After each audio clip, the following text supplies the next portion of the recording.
some reason she came to mind. There was just something special about her that made me think she might be the right one for the job. And in those intervening years, she's 17 now,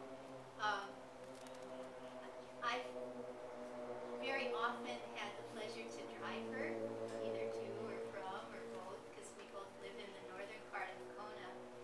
And what's really been cool is that I've got to, just those little conversations in the car, I've got to kind of keep in touch with her and what's special in her life, her ups and downs and adventures and dreams. And I can tell without any reservation, I can tell you she is a yes person.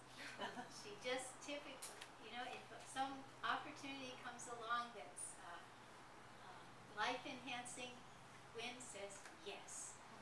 And so it's like yes to entering the science fair, yes to the junior leadership program, yes to paddling, yes to horseback riding, and even yes to serving on the board of trustees of New Thought Center. I believe she's the youngest person who's ever accepted that responsibility and opportunity. So, and that her most dramatic yes, which I'm sure she'll talk about, considering how she's so tired this morning, is she said yes to being a contestant in the Kona Coffee Pageant this year. So please help me welcome Gwen Davenport.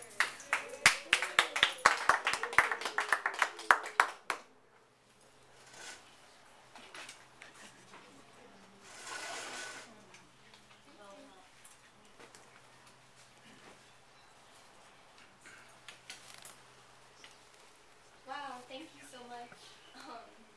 Thank you again. Yeah, I guess you could say I was a yes person.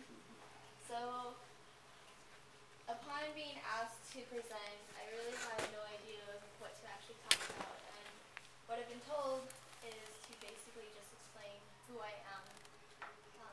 So, it all started, no. I was born March 23rd in Portland, Oregon. I'm not originally from here. However, when I was about 4, I came over here in hope of a new start with my mom. The current school I was at actually treated me very poorly, and I was a terrible victim of bullying. I was labeled deaf, dumb, and stupid. I had a lot of speech issues, and it's just been a lot of hardship. And so, by coming over here, along with other things, it was just an entirely fresh start. And I remember going into kindergarten here in Hawaii and saying, excuse me, and saying my name, and I just remember crying because everyone just understood me. Even though I had this horrible speech in front of me, they completely understood me, partially because of the dialect over here, but they just accepted me for who I was. It wasn't until a little bit later that again the bullying started, partially because obviously I'm not a quote-unquote local, but it helped me realize that Aloha Spirit isn't defined by a skin color, it's not defined where you were born, it's defined on who you are and what your actions are. And so based on that, at a very young age, I really decided how to really live my life in different ways, like just being nice to everyone and wanting to become friends with everyone, even if they didn't really want to be the nicest persons for me. That being said, middle school was tough, to say the least. A lot of different hardships to overcome, a lot of different friends going into different paths, the horrible age of puberty hitting, and really defining and becoming your own person, becoming an individual in such a young age. I mean, at the time, it didn't seem so, but now that I reflect back on it, I'm really glad that I didn't make some of the same choices that a lot of my friends back then made, and rather I fell in love with science and fell in love with doing so much more for my community and for myself.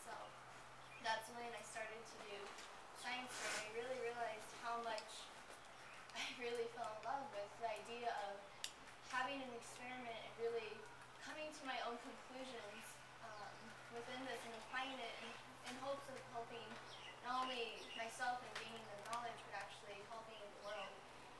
It wasn't, I think, 7th grade, I started a biofuel experiment based on just algae, and it was amazing. It was basically my first time ever doing something like that. And I remember competing at district fair, and the judges calling at the very end saying I made it to states, and I was like, what?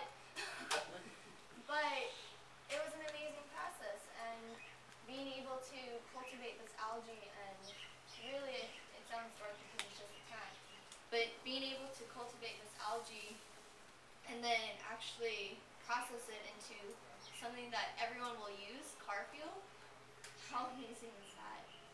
And so it continued into my high school, and from there I just basically devoted myself to studying not only science, obviously other aspects of it too, but it really, I don't know, it's an amazing process.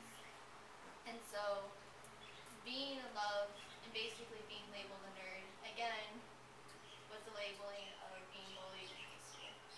And even though I'm a senior now, and obviously like it's not as harsh, but nevertheless it was still really difficult to again adjust and again really have people not necessarily accept me because I know I can stand on my own, but the tolerance level, I guess you could say.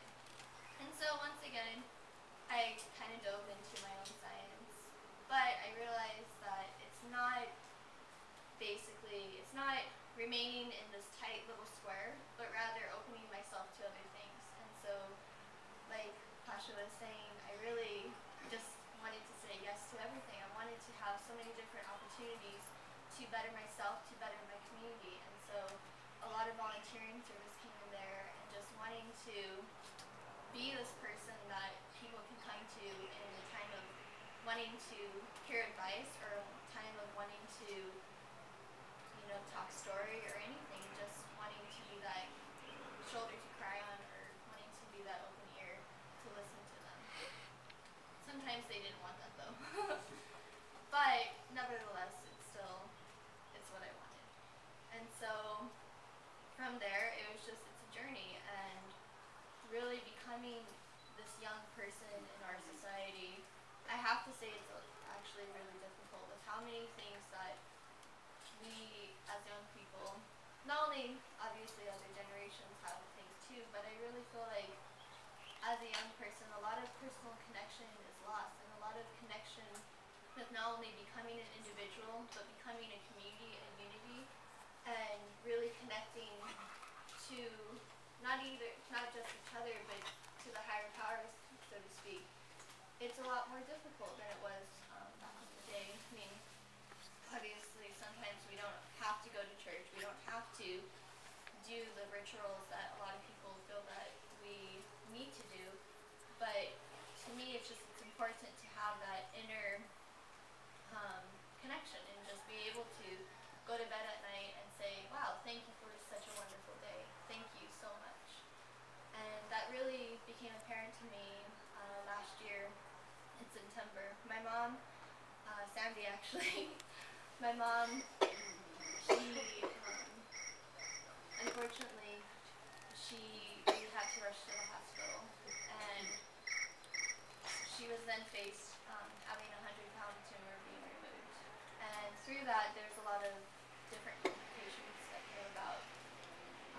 As a daughter, as a 16-year-old, it was really difficult having your mother being in ICU constantly, being in a coma, and really not having not only your mother, but your best friend.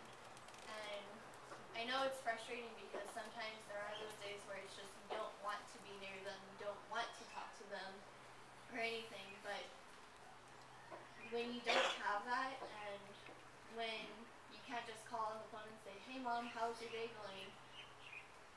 It changes your life, it really does. And not having that for about almost 2 months, I gotta say, it's a different experience.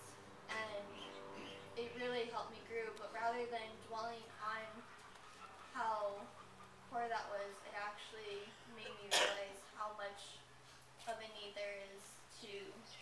wanting to help people like that, and not only helping individuals, but how it really helps a family. Because my mom, she is the rock of my family. I don't have a father, and so my mom raised me being a single parent. And yeah, like I said, it really made me realize that you're not helping an individual, you're helping a family.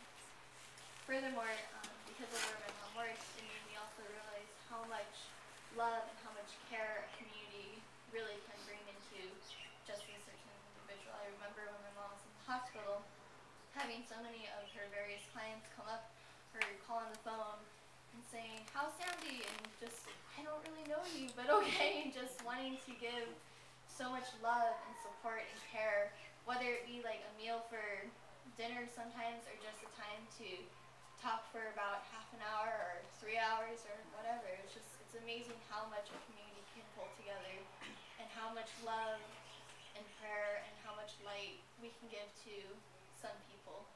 And so from there it made me really realize, like I said, how important it is to have this connection to put a word to it to God. And not only pray when we need to have Him in our life, but really give back and say thank you for the little things that matter. Thank you for the wonderful sun and everything. And so from there, it just, like I said, it made me realize how much there is to really help. How much it really needed to help out. And so, like I said, rather than dwell on the past and it made me actually want to become a doctor and really want to help. Recently, I've been accepted into Hilo for pre-med, and so I'm on the way of becoming a general surgeon to really give back. Really give back to my community. I mean, a lot of my friends and a lot of other associates are saying, "Well, don't you just want to go to the mainland? Why not go to California, for instance? Go to a really good med school." And it's frustrating because it's not the importance of a good med school, but rather it's a place where your heart is.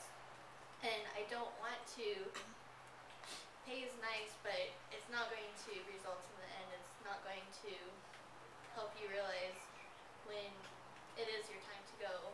It's not going to be how much you made in your lifetime, but rather how many people you helped and how much love and how much care you gave back rather than received, I guess you could say. And so from there, obviously school costs a lot of money, and being a single parent, or my mom being a single parent, scholarships are in need. And so that's what really drove me to do all these different competitions, including the Miss Kona Coffee Scholarship Pageant. And so I've never seen myself as a pageant girl, ever. Like I said, I was a typical nerd, always had my nose in a book, and really, honestly, I haven't worn makeup until this year. Haven't really needed to do my hair or anything of that sort. And so when I remember Miss McGregor saying, "Well, why not? It's a scholarship." And I remember kind of thinking about that and then telling my mom, it is a scholarship. But then realizing and looking into it more, because I was like, no, I'm not going to win. Even if I were to do it, there'd be no chance of me winning. Like I said, I'm not a pageant girl. My mom wouldn't let me carry the eggs into the house until maybe a couple weeks ago, I think, because I was so clumsy. And so the idea of wearing high heels, excuse me. She found cracks when there wasn't cracks to be found. But yeah, and so looking into it more, because it was connected to the Miss America, there are so many other scholarships that would be open just by competing in one pageant by them. And so that's what really drove me to want to, that's what really drove me into wanting